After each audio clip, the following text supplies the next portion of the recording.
Good day, everyone. My name is David Williams, Executive Director of the International Association for Energy Economics. It gives me great pleasure to welcome you to today's webinar entitled Decarbonization of the Economy, Modeling and Planning Challenges. We are grateful to Dr. Eimantas Neniškis and our distinguished panelists today for today's timely discussion. We're also grateful to the Lithuanian Association for Energy Economics of IAEE for co-hosting this webinar with us.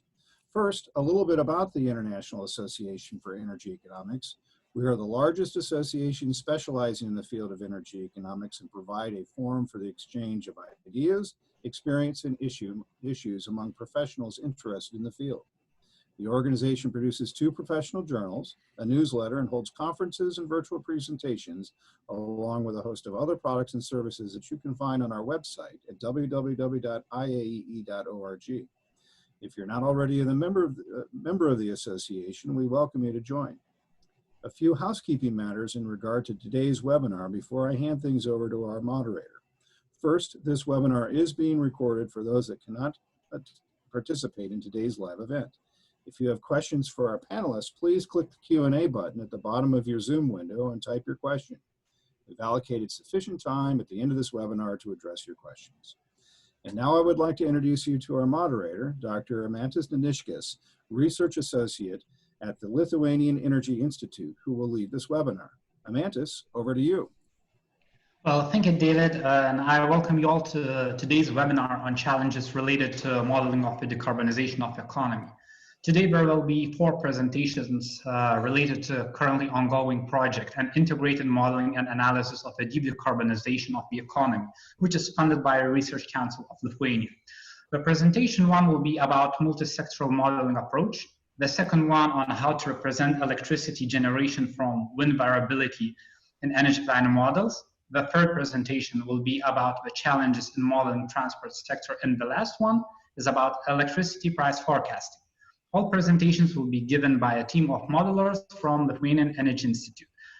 So before we go to presentations itself, let me just briefly introduce you to the institution from which we all are. As I mentioned, we all are from Lithuanian Energy Institute. So as the name implies, it is situated in,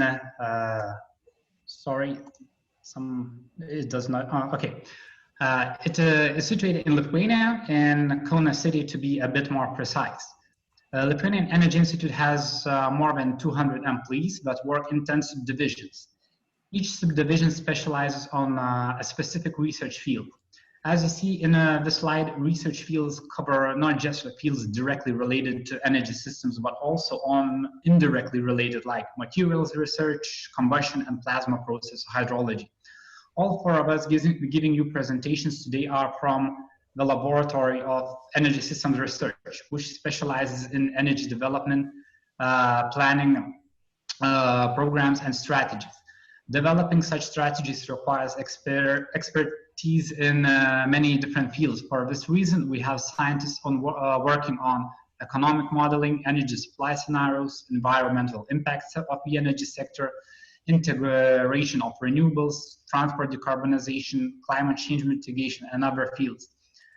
And if you're interested to know more about the research performed in our laboratory or the whole institute, then please visit www.lei.lt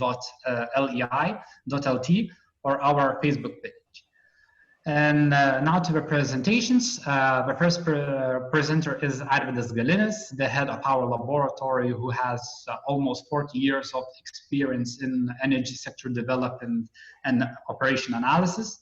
Arvydas is also an international expert and occasionally sent on International Atomic Energy Agency missions to develop energy planning capabilities in developing countries.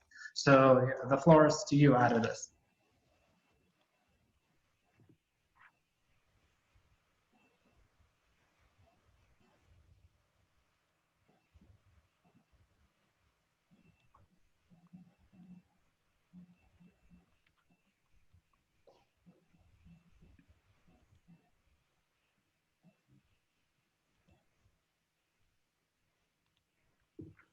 Okay, good afternoon. My name is Arvydas Galinis. I will give you a presentation about modeling of economy decarbonization. This research we are doing under project with Scientific Council of Lithuania. So, one of my presentation is shown here. First of all, I will give you a short introduction about environmental situation in Lithuania. Then I will present concept of analysis of decarbonization, which we use in our study. Then I will try to overview separate models. And at the end of my presentation, I will give you some examples of modeling some different features and results, if I will have enough time for this. So first of all, about situation in Lithuania. So Eimantas already mentioned where from we are. So we are located on the eastern part of Baltic Sea, and some key figures about our country is given here in this slide. So this is actually a small country, 2.7 million inhabitants, area 65,000 square kilometers, and so on. We mostly rely on oil products in our country. Totally, we consume about 3,000 or 3 million tons of oil equivalent of oil products. The second one primary energy source is gas, and from imported energy resources, we can say also electricity. We can mention electricity. Indigenous resources makes about 2 million tons of oil equivalent, and majority of those resources are coming from renewable sources, like wind, solar, hydro, and things like this. The biggest final energy consumer is transport. Next one is household. Industrial part makes about 1,000 ton of oil equivalent, 1 million ton of oil equivalent. In electricity production, situation drastically changed after closure of our nuclear power plant. Before that, we were producing a lot of electricity sufficiently to our demand, and also were exporting. Now we produce only about 70%, sorry, now we import about 60–70% of electricity. This does not mean that we don't have electricity generating sources. They exist, but they are not competitive in the market. Therefore, we try to import electricity. And as you can see from this picture, the major part of electricity produced locally in the country is coming from renewable sources, in particular wind. There is some part of biomass, hydro, and so on. And since maybe 1992, we already have more or less stable emissions, greenhouse gas emissions into atmosphere. And majority of those emissions are related with fuel combustion. And the biggest emitter from fuel combustion is transport, then is energy industry. It means electricity and heat production, and household. Lithuania is a member of European Union, and we need to comply with the requirements of European Union and follow those requirements. So according to those requirements in 2020, we need to reduce greenhouse gas emissions by 21% compared to 2005 level. This is for emission trading sector, and for non-emission trading sector, we are allowed to emit a little bit more, 15% more as it was in 2005. But later, and this is really not a big problem for us, but later, 2030, 2050, those requirements are more strict, and we may have really big problems with those emission reductions. So by 2050, we need to reduce emissions by 95% compared to 1990 level. Ambitious strategy goals we have in National Energy Strategy. So according to those goals, final energy consumption in 2050, we should reach 80% from renewable sources. District heat production should be fully based on renewable sources. In transport, we want to have approximately 50% of renewable sources, and electricity production, again, 100% of renewable sources. And at that same time, we want to produce 100% of electricity required in the country. Concept of our analysis. So reduction of greenhouse emissions, we want to analyze in relation with economy sector developments and the implementation of all those emission reduction measures and policies. And the development of all those sectors are closely interlinked one with another. And this feature we try to foresee and take into account in our modeling. We are using bottom-up modeling approach, which is commonly used for such purposes. And of course, we need to use our current experience, what we know and what we can, and also information which is available. We want to make a lot, but for example, if information is not sufficient for this, so we should reduce our ambitions, or vice versa. If experience does not allow, so we need to learn a little bit more. So in this respect, we really would appreciate comments of participants, and we would learn from those remarks from audience, and really will be thankful for this. We also foresee for our analysis that with the time, we are going to increase complexity, accuracy of our tools. Not all at the beginning will be fine, of course. And greenhouse emission counting and modeling is based on activities of individual technologies. So it means that first of all, we need to model correctly development and operation of energy sector.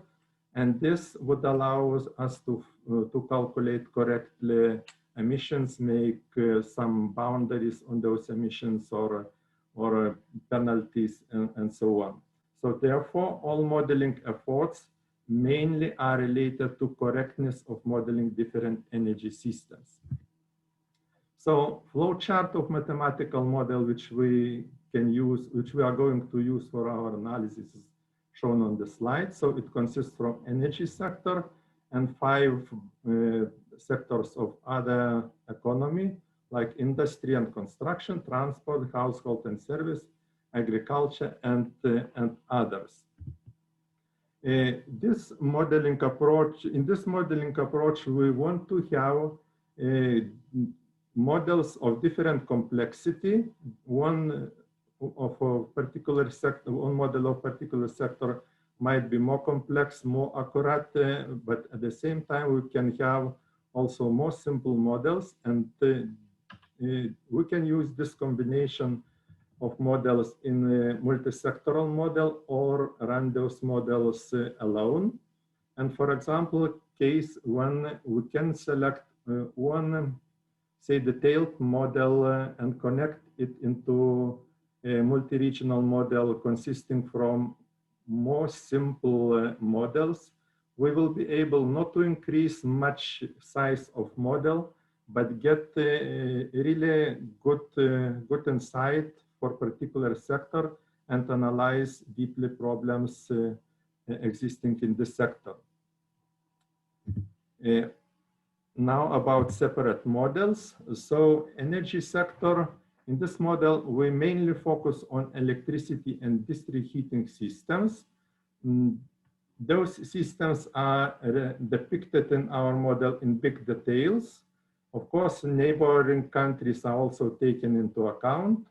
And significant attention here in this energy sector is given to balancing of renewable energy sources, providing of all types of reserve capacities, security of energy supply, and one additional feature typical for Baltic countries is synchronization of electricity system with the system of continental Europe.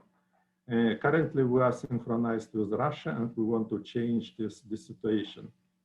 Of course, options for production, import and production of other fuels and energies are also taken and also modeled in this model. And this also includes production of new kinds of fuels like hydrogen, biogases, and so on, so-called power-to-gas options. Industry and construction. In such kind of modeling, usually people represent explicitly high energy intensive those industry branches. We do not have such industries like metal production, aluminum production in our country. Therefore, our approach of modeling those industries is a little bit different.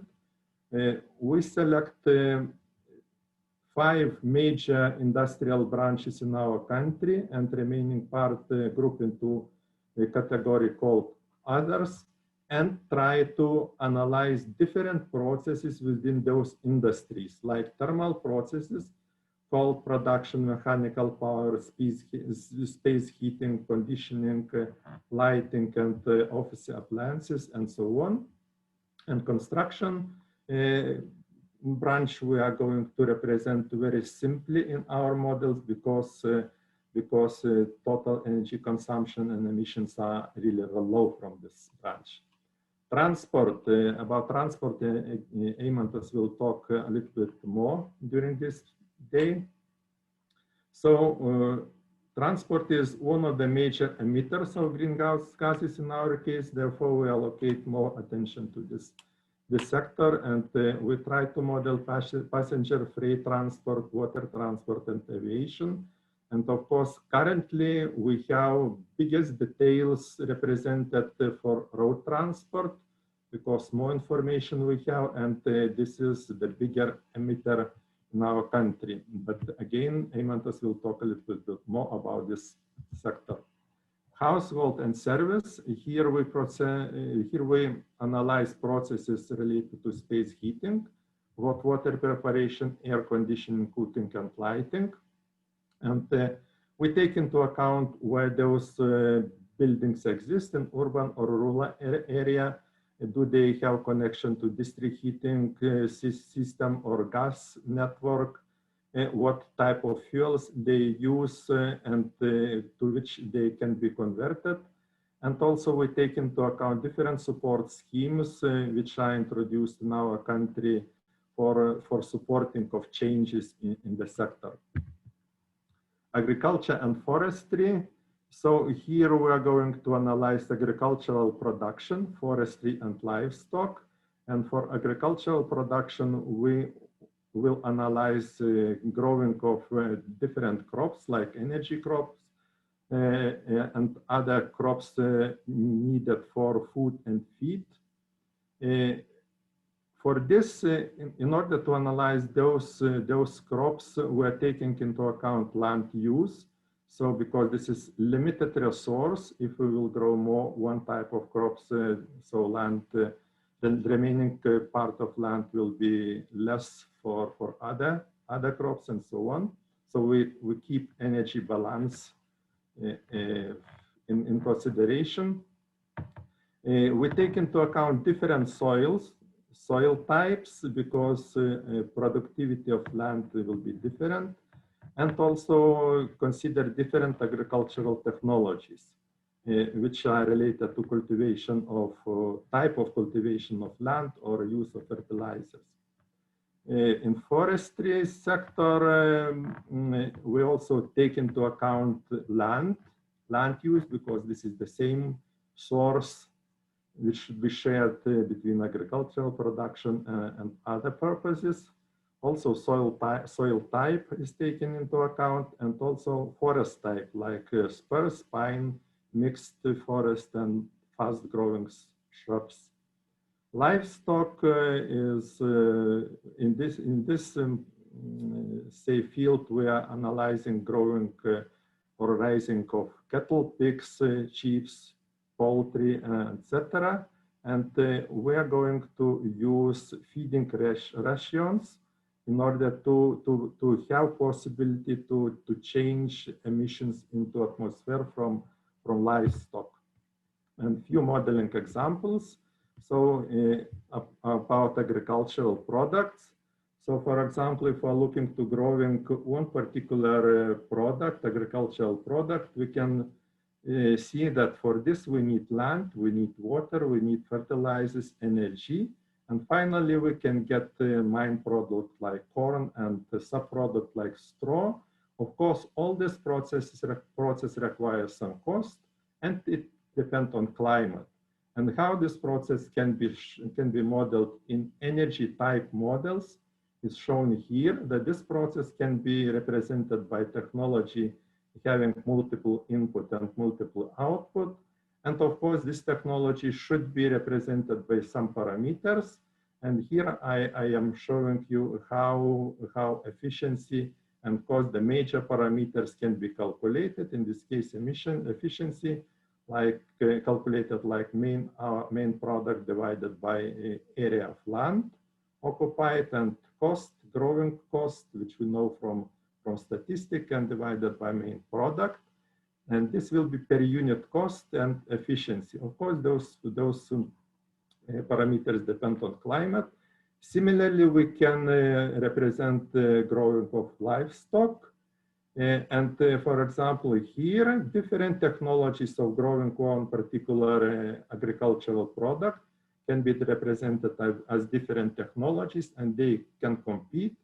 And if we take into account soil type within this arable land, we can find where to grow one or another type of agricultural product.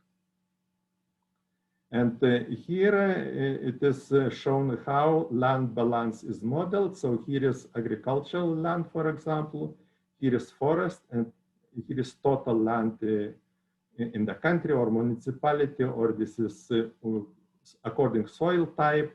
This is like example only. So it means that if for some purposes we need more agricultural land, so it means that we need to reduce this land use for other purposes. And those energy models are able to take into account this energy, say land balance into consideration. For reservation purposes, as I mentioned, we are looking to different reserves necessary in energy system when we analyzing development of energy system. Some of those parameters depend on this possible disturbance. Some on, or partly they depend on normatives in the system, or throughput capacities of links which we have with neighboring countries. And the question is where, when, how big, and what kind of reserve capacity should be located, and what structure of energy system should be in order to satisfy all those requirements. And therefore, in order to model this, so simple power plant in our model is represented differently as usually people do in such type of models. Usually people have electricity production from certain type of fuel. In our case, majority of power plants are multi-fuel fuel plants. So, but the fuel is converted into electricity, and that's all, which is usually used in such kind of models.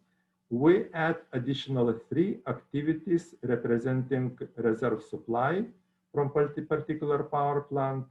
And for example, interconnector, which usually represent either electricity import or electricity export, is in our modeling is increased by representing different reserves which can be obtained from neighboring countries, either in case if this line is operating in import mode or export mode.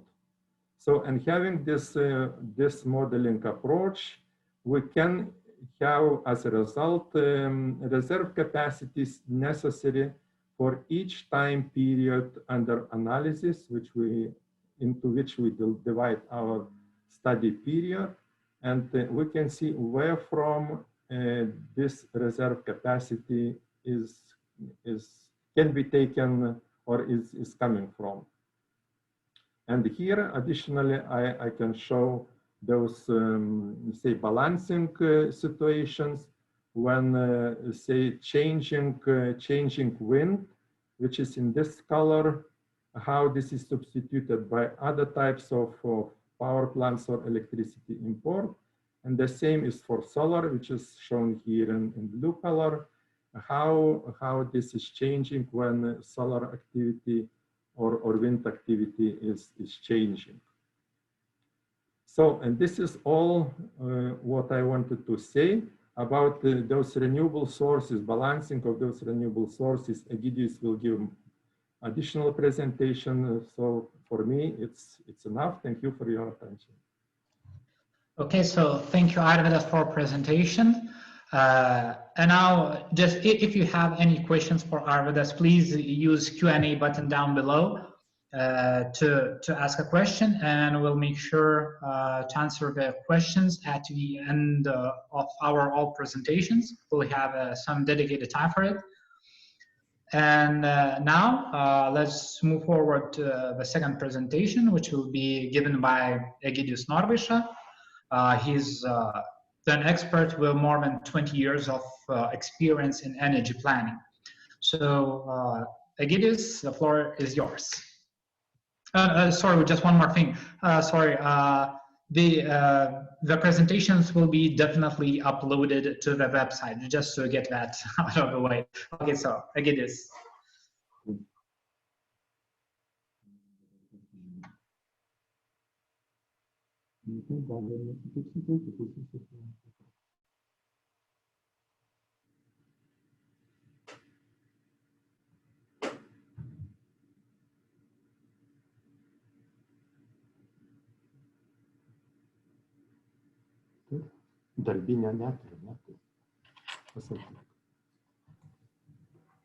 Okay, so I forgot to unmute myself.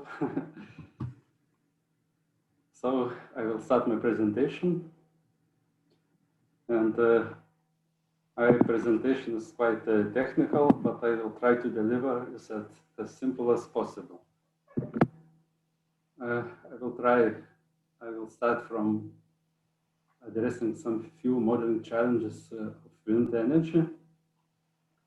Later on, I will present our methodology, how we should proposing to model these technologies in the long-term energy planning models. And later on, I will discuss some results and provide conclusions.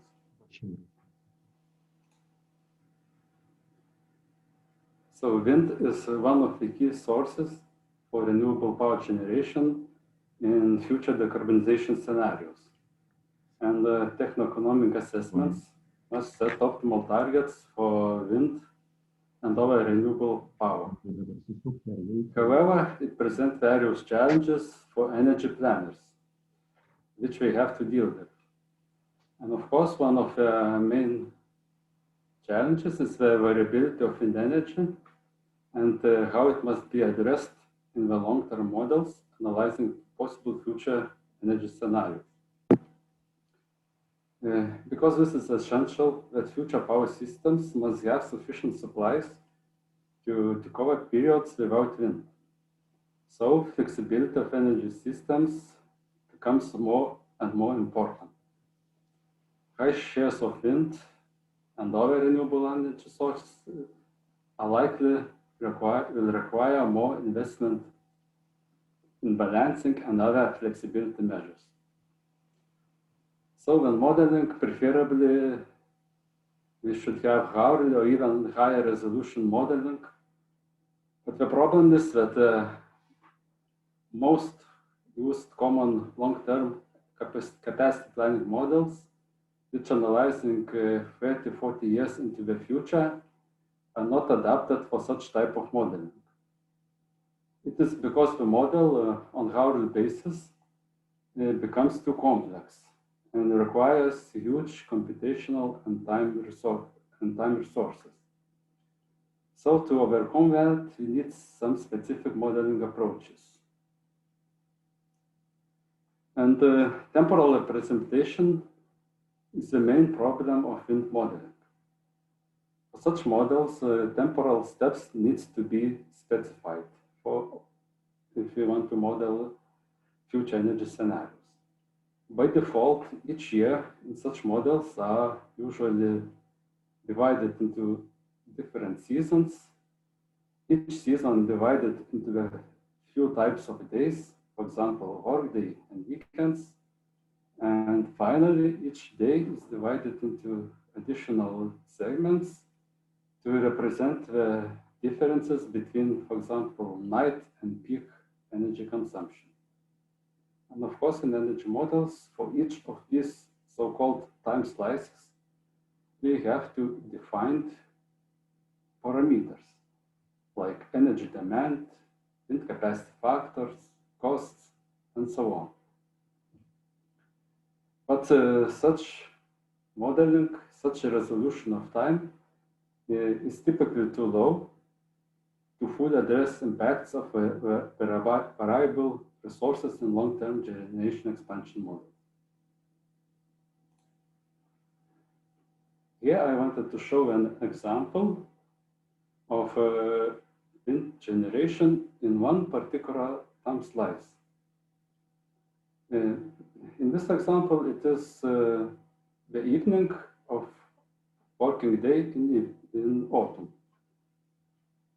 If we have data from statistics, it is data from statistics collected and presented for one time slice. And as you can see from the picture, the possible wind generation could change very dramatically within this one time slice, varying from almost 0 to almost 9 to 1, if we look at this in wind capacity factor.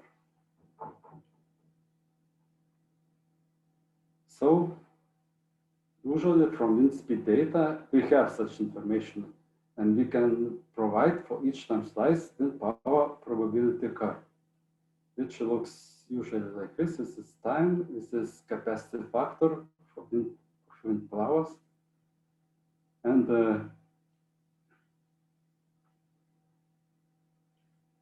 for modeling purposes, we defined wind power probability curves by wind capacity factor, as I already mentioned.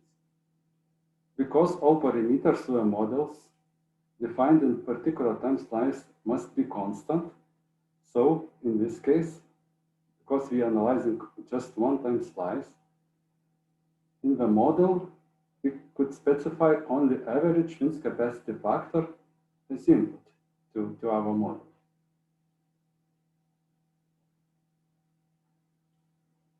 If we take a look at the wind capacity factor data for whole year, and if you use only average capacity factors for each time slice, we will result in such curve, which is the input to our model. However, as you can see from the picture, in this way, we are losing information about high wind or low wind generation. So such approach is not acceptable, and it will give us not realistic results if we are analyzing energy sector development in our models. So for that, to improve the wind representation model, we came up with additional methodology, and for that we divide each of our time slices into segments. These segments are of different length, and the length depends on the statistical wind power probability of this particular time slice. Afterwards, these wind power probability curves are approximated using stepwise curves. This green curve and this way we will provide to the model this curve, which means that this is information for the model, what power and for how long could be generated from wind in each particular time segment of our time slice. So as a result, for the same period of the day, with the same electricity demand, we model few possible variations of wind electricity generation. And if it, once again, we'll take a look at our example of the data, yearly data provided to the model. In this case, we see that this the wind power probability curve, we will provide to the model the data, which is much better represents the wind variability during the year. So the situation given, the data given to the model is more realistic. And so with this, after that, we have addressed few research questions about this methodology, and one of them is, what is the quantitative effect of such wind modeling approach on long-term scenario results? In this slide, this is an example of model results for generated power in the same time of the day, means at the same time slice, applying two different wind modeling approaches. In the figure on the left, we are applying average wind capacity factor, and in the figure on the right, we provide to the model wind power probability curve approximated by 3 steps. And in these pictures, this is the result from model. It's electricity mix provided as a result from our model. And we can compare the differences between these two approaches looking at these pictures. In the picture on the right, the model to ensure adequate power supply under low wind conditions, which are represented in the third segment of this time slice, model installs significant additional capacities of gas turbines and other types of power plants, which are meant to balance energy system under low wind periods. It means that under the same conditions, under the same demand, model sees 3 possibilities. That wind could generate very high, it could be moderate generation from wind, and low generation from wind.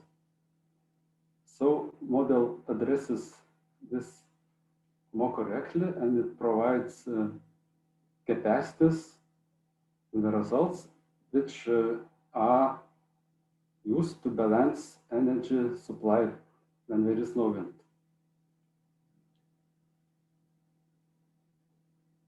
And also, we can see that in the first segment of this time slice, when the wind generation is very high, this allows to store energy which is generated by wind and which is excess energy. It allows to store us in, for example, in hydro pump power plant, like in our example, for later use.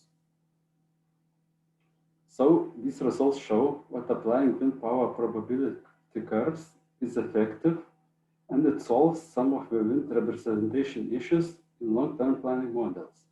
And in addition, this allows to do that without significant increase of time slices in the model, which means the model sizes are not very huge and solvable within reasonable time.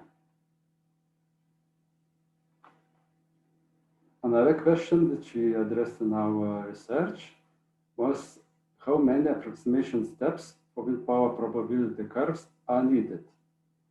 Because as I showed in this picture, here we have 5 steps, but in general it could be divided into 2, 3, 4, or even more steps. And because of that, the accuracy of results depends on the number of steps. So we analyze how many steps do we really need in our model. So this figure presents variation in the model results depending on the approach.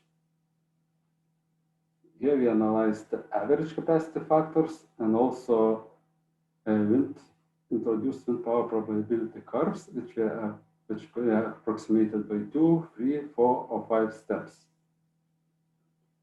And this curve shows how installed capacities of wind and fossil power plants were affected by the introduction of wind power probability curve and increasing number of approximation steps. For example, in our example, we can see that if we approximate wind power probability curves by 3 steps instead of 2 steps, the capacity of wind power plants in the model results increases by 24%. In addition, the results show that if we further increase the number of approximation steps, for example, 4 or 5 steps, there is no noticeable variation in this result. So it means there is no point to add additional steps to our model because the results already not varying if we are going from more simple to more complex model. So now to the conclusions. In our research, we find out that the method is effective for long-term generation expansion models and do not increase model size and solving times significantly. Also, short-term wind power variability is taken into account. Wind power probability curves in the model correctly address balancing capacities and costs. This approach allows us to take into account investments into additional dispatchable capacities or other flexibility options. And we recommend 3-step approximation for wind power probability curves in order to obtain realistic modeling results of future energy systems with high shares of wind generation. So thank you for the possibility to participate in this webinar, and thank you for your attention. Okay, so thank you, Genius, for your presentation. And okay, the third presentation will be given by me on the topic of challenges of modeling transport sector in cross-sectoral energy planning models. Okay, so just first of all, let me define what I mean by saying energy planning model. I mean bottom-up linear or mixed integer programming partial equilibrium optimization model for energy planning. Yeah, a lot of words. Such models calculate how energy systems should operate and develop in order to satisfy energy demands with lowest possible cost within set constraints. It works by minimizing so-called objective function, which is a function of total discounted costs. This cost minimization ensures that perfectly energy would be produced by a cheaper source than a bit more expensive than more expensive, and the most expensive options won't produce anything. And it goes until all demands are satisfied, or in other words, equilibrium is reached.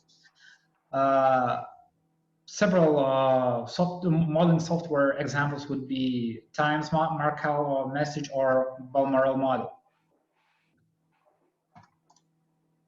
But why should you want to incorporate transport sector into energy system model? First of all, the transport sector is the most greenhouse gas emitting sector in the US and second biggest in the EU. And as you all know, there are ambitious goals to decarbonize the transport sector. For example, in Green Deal, EU has the target to reduce transport emissions by 90% till 2050. In order to achieve this, transport sector needs to shift from fossil fuels to electricity, hydrogen, and biofuels. However, rapidly expanding electric vehicle fleet would significantly increase electricity demand and would even affect the shape of the demand curve. And what if this additional electricity demand is satisfied by coal power plants? Well, then overall emissions would even increase. Thus, the effectiveness of transport sector decarbonization depends on the electricity generation mix. On the other hand, there is a possibility to utilize electric vehicle charging for balancing electricity generation from variable renewable sources, potentially resulting in higher penetration of renewables. Fuel cell electric vehicle expansion affects the power system in a very similar way as electric vehicles. Of course, just keep in mind if hydrogen is produced through electrolysis. Now that you know that it's beneficial to incorporate transport sector into energy system model, we face our first challenge: how to model vehicles in a system that is designed specifically to model an energy system. First, let us look at how power system plants are modeled. They are modeled as a process that has fuel as an input and electricity as an output. In other words, it transforms fuel to electricity. Of course, it has a number of parameters like efficiency, variable cost, fixed costs, investment costs, and many more. And vehicles can be modeled in a very similar manner, since it is a process that transforms fuel to travel, which we can denote as person kilometers. Also, vehicles have the same parameters as power plants. See, efficiency, variable cost, fixed cost, investment cost. Now, the only difference is that it produces person kilometers instead of megawatt hours, and efficiency is no longer unitless. It is in person kilometers per kilogram of fuel or kilowatt hour of its electricity. So if we add just several transportation options, now we have a very simple transportation model. We can look at the results, and as an energy system model, first the cheapest option produces as much as possible, then the second cheapest, and so on. In this case, the cheapest option is electric cars, second cheapest diesel cars, and then petrol cars. The chart on the right shows the modeling results. Since electric cars are the most cost-effective option, the model chooses that all new cars will be electric, gradually replacing of all the petrol and diesel cars. This is where most energy modelers stop and deem overly simplistic transport model as sufficient for this cross-sectoral modeling approach. And we'll go a step forward and look, okay, how to incorporate public transport. This is our second challenge. You guys might say, okay, what is the problem with it? You just add as an additional process and it will work. Well, actually, it's a bit more complicated. You see, the problem comes from the public transportation cost efficiency. In the previous example, new electric vehicles were built to replace all the fossil fuel vehicles that finished their lifetime, and of course to satisfy increasing travel demand. With public transportation, it is a bit different story, since it is a way more cost efficient. Then the least cost option is to go all in on public transport and immediately build as many buses as required to satisfy all the travel demands. Even though it makes some sense, but we know it is completely unrealistic. So how to deal with it? There's really an interesting paper by Hannah E. Daly from International Energy Agency that provides a possible solution: travel time budget. The main idea is that there is a fixed travel time budget, and vehicles use not only fuel as an input, but as you see, time as well. TTB stands for travel time budget. When there is a limit on the expansion of public transport, it is in general slower than the private one, especially if you include the waiting times. Time consumption rate for a vehicle can be calculated by dividing fuel efficiency, which is in person kilometers per kilogram of fuel, by the average travel speed. As you see in this example, a petrol car that are traveling on average at 32 kilometers per hour, if you assume it consumes 1 kilogram of fuel and 0.58 hours to produce 18.57 person kilometers. So this is how it looks in a model. And this idea of fixed travel time budget comes from the paper, The Future Mobility of the World Population, where Schaeffer and Victor argues that on average people spend 1.1 hour per day traveling. And this travel budget is stable over space and time. However, this budget includes not only motorized travel, but also walking and biking. To get just for motorized travel, you can use equations you see on the right of the screen. Authors state that there is a relationship between traffic volume and the time spent for traveling using motorized vehicles. And travel time budget can be calculated from the traffic volume. Okay, so here are the results just to prove that this travel time budget limits the use of public transportation. In this case, I set travel time budget to increase at the same rate as travel demand. I would just kept it to be constant, and the travel share by bus would decrease over time because we have the same travel time budget, but the travel demand increases, thus everything has to be a little bit faster. The next challenge would be to increase the detail of the model. Okay, we still have very simple. So how to improve it? We can distinguish short and long distance travel mode, vehicle speed, fuel economy, and available transportation types really kind of depend on the travel mode, either if it's short or long distance travel. We can add additional vehicle types, and also we can split vehicles by build year. You see, there are various vehicle parameters that depend on vehicle build year age, like purchase cost. The older the vehicle is, the cheaper it is due to depreciation. Furthermore, the cost of new vehicle also changes in time. Maintenance costs. As the vehicle age, more and more parts break down, resulting in increasing maintenance costs. Fuel economy.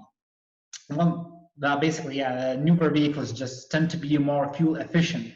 And the last one, costs of electric vehicle inconvenience. As newer electric vehicles come, they generally have a bigger range. Thus, you don't have to have this additional risk of not having enough charge to reach your destination. So this is like a premium for it. Okay, so if we split vehicles by build year without any constraints, the model will once again choose the most cost-effective options, which does not necessarily resemble the reality. You can see that in this example, vehicle age distributions get more and more distorted with each modeling period. However, it should remain more or less the same or very similar.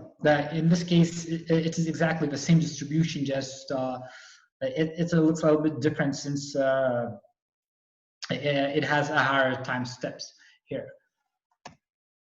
So to achieve vehicle age constraints have to be set. It can be done by adding user-defined equations, which would constrain what share of travel has to be supplied by vehicles made in a specific age group. One equation for each vehicle type, vehicle age group, and travel mode combination. This alpha coefficient here, which represents the share, should change with each model and period, of course. And here are an exemplary results of the model with all previously mentioned features implemented. These striped chart areas are for long distance travel and non-striped for short distance travel. But since it is just an example, I won't go into the details of the results. And the fourth challenge is electric vehicles. if you want to incorporate transport model into energy system model, then we need to know when electric vehicles consume electricity.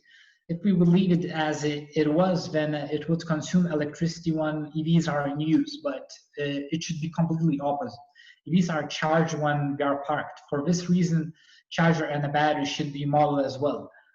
Charger should be constrained by charging availability. You see, probably all electric vehicles that are parked at home can be charged, but none of the vehicles that are on the road, and some that are parked somewhere else. On the right here, you can see charging availability curves for work days and off work days. And for those who work with energy planning models, who can look at this chain diagram, maybe you'll spot a trick that was implemented to prevent using the charger when vehicle is in use.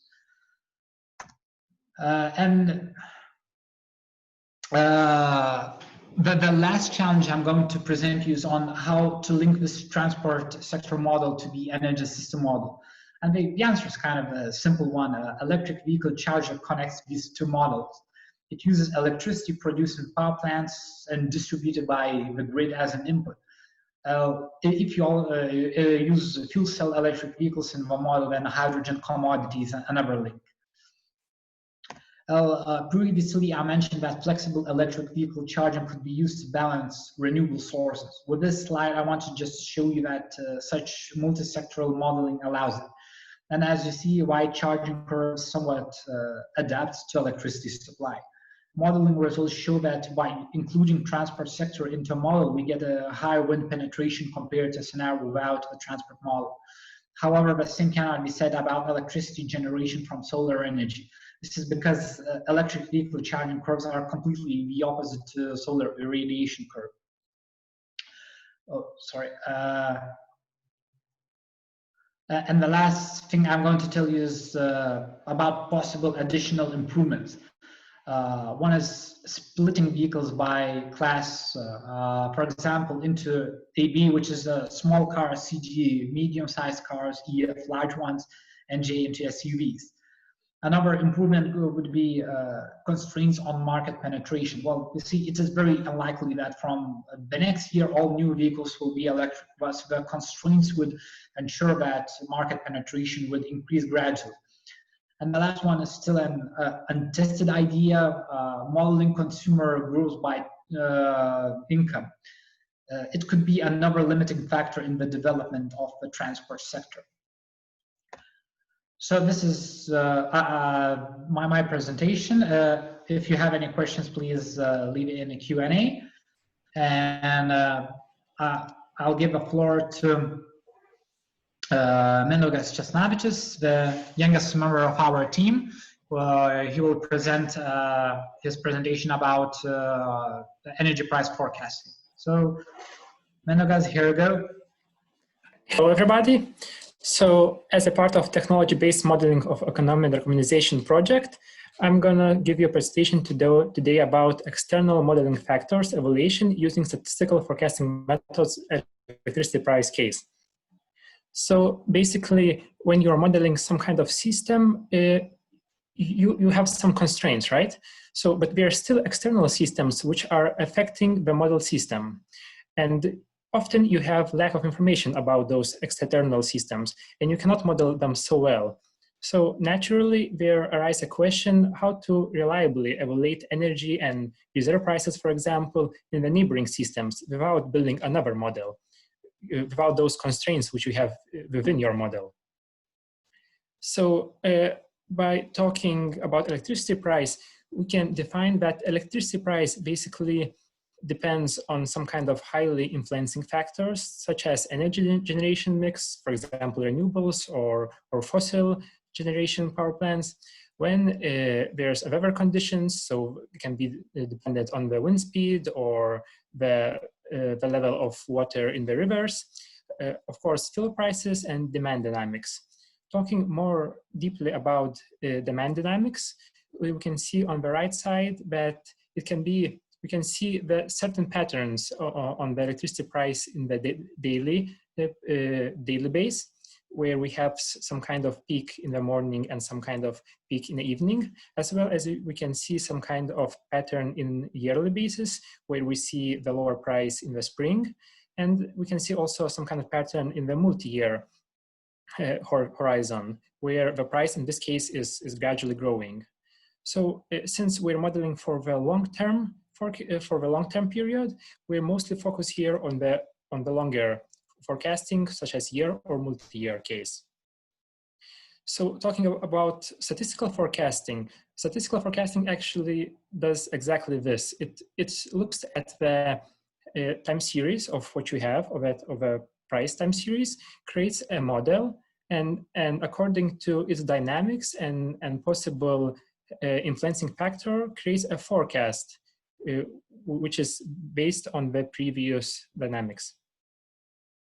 And if we talk about forecasting methods, we can basically split them in two different groups. So one group is univariate forecasting models, which are mostly based on predicting the future values only on the dynamics of the past values. So you're basically forecasting the future only based on the past. And some maybe of well-known models are moving average or ARIMA in this case. Another big group is multivariate models. So here you not only include the past values, but you also look for some kind of highly influential factors, which are also changing your time series. And in this case, maybe the most well-known models could be ARIMA X or VAR models. So for our forecasting, when we want to evaluate some kind of external prices in neighboring countries, we build some kind of conceptual models, which first we evaluate how our forecasted value depends on the past values and the variables. What could be the influential variables on our electricity price in neighboring countries in the certain case. And then we go one level down to a level 2, where we look how those variables can affect highly on some other variables which influence them. And then we continue this process of evaluation until we can confidently say that this variable only depends on the past values, where we use only univariate model. So this was a part of evaluation of building the model. And then we start the forecasting. So we start from the lowest level and we forecast the first level only using the past values. Then we go up by adding that forecast results to the variable which depends on the past values and some influencing factors. And then we go up to the forecasted value which we're looking for. Currently, we mostly concentrate on that lowest level, which is only univariate one. And here we chose to use the Cerebral model. So Cerebral model basically splits the time series into trend, seasonal, and random component, where the trend components shows the long-term change of a time series. Seasonal components shows some kind of pattern change, which repeats over and over again. And then the random component shows everything else what cannot be forecasted so clearly. So what does Cerebral model do? It basically takes apart the time series, in our case it's the electricity price time series, and forecasts each of these components separately.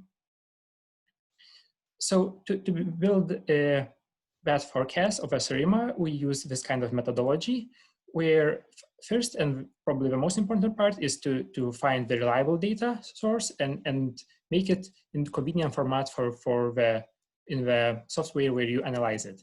Then you have to transform the data and to make it possibly to forecast using statistical methods. So you have to make sure that the time series is stationary, and you also have to avoid all the structural breaks where some kind of unexpected jumps into the price which are not common and only repeats once in a history.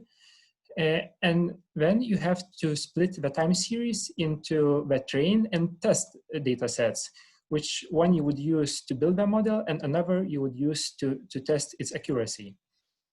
So then you use that train data set to build different models and check the approximation, how well your build models on the train data set are approximating the time series. Then you try to forecast a period which you choose forward on that test set and see how accurate was your forecast based on the values which you already have. Finally, you select the best model which has the best approximation of your time series and the best accuracy according to the test data set.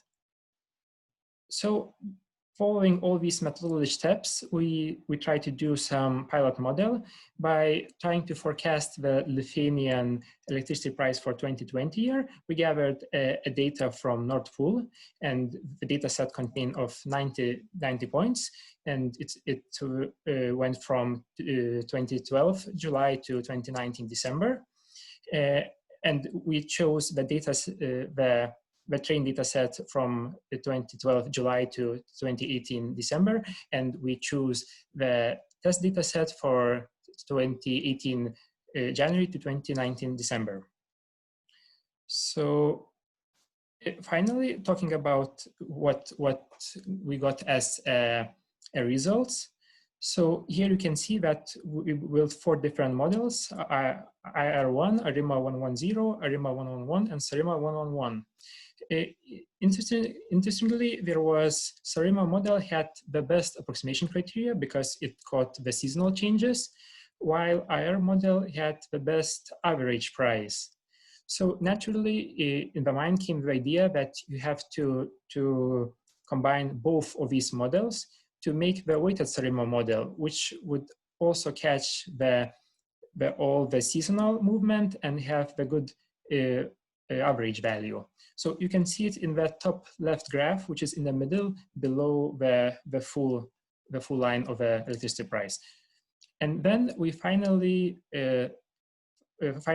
build the forecast for the year 2020 by using the selected model. And our final model forecast accuracy is around 12%. So basically, that's everything what I wanted to tell you. Back to you, Eimantas.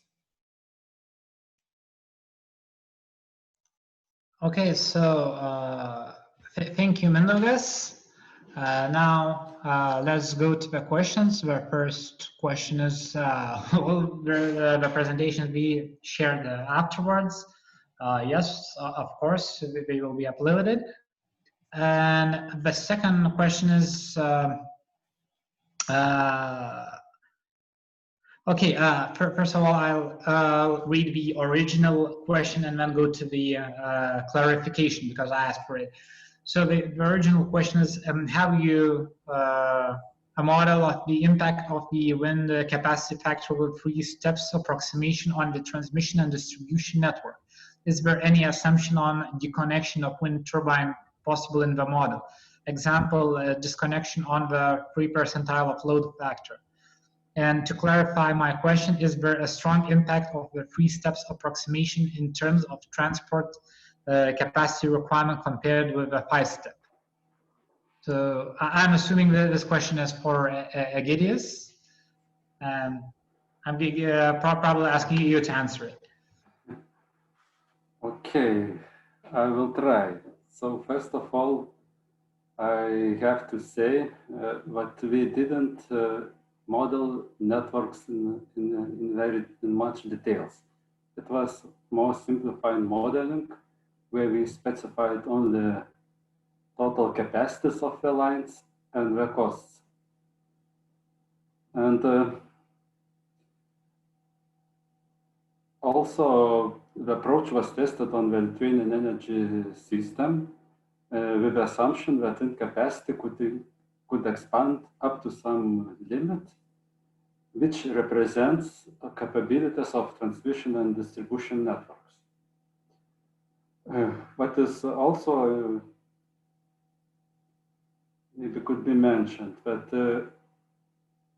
capacity factors are input into as input to the model. So we provide them in advance, and segments segments of time slices with very low capacity factors. So capacity factors even close to zero means disconnection of wind power. So in these time slots when wind power is not generating. But as I already mentioned in my presentations, we analyzed some results impacts between 3 steps or 5 steps. I didn't look exactly at the capacity requirements of transmission networks, but there was actually no big differences between general results when we're going in more detail from 3 steps to 5 steps of approximation of our wind power probability curve. I don't know if I answered. Maybe someone else want to add something to that topic. Okay, I just wanted to add one more thing. You see that, as Egidijus mentioned, we do not go into the very detailed modeling of transmission and distribution network. Once again, we are using an optimization model which are completely different from the simulation models. Simulation models have much more simple algorithms running. Therefore, you can go into really into the detail. For optimization models, there's a kind of trade-off. If you increase the detailness of the model, you increase the optimization time, and it just ramps up very rapidly. So, and as why Egidijus did this, let's say, 3-step approximation is to reduce the model size.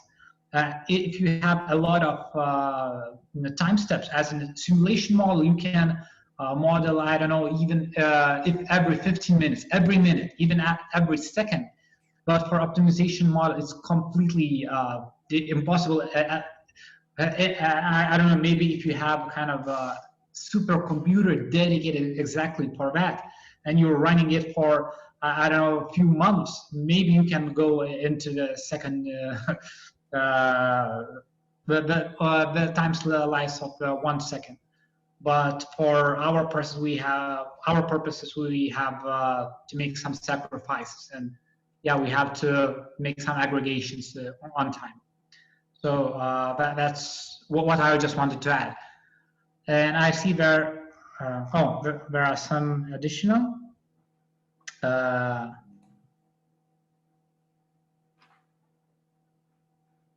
Thank you for the answer. There's a place for more research on this question, but the comparison was very interesting and opens for me new questions for the TD network. Thank you again for presentation, Ivan. Okay. Another question is, what approach is used for splitting the electricity price data set? What is the frequency of the data? I assume this is for, this question is for Mindaugas. Yes, thank you very much for the question. So first, the frequency of the data is monthly average price in Lithuania. And how we split the data, since we wanted to forecast 1 year, a 1 year period in advance. So we took the 1 year back from the ending, and then we forecasted, we checked that at testing point, we chose 1 year period. Okay, so I see that there are no more questions, so thank you very much. And I'm giving the floor to David. Oh, thank you very much, Nishkas. I really appreciate this and everything that you all have shared with us today. As a reminder to everyone, this webinar has been recorded, will be available on our Rewind. We encourage you to share this link with your friends and colleagues so that we can spread the good news of what you have presented with us today. I thank you once again, everyone, for listening and for participating. I wish you a good weekend wherever this finds you on our fine globe. Thank you, and this webinar is now closed.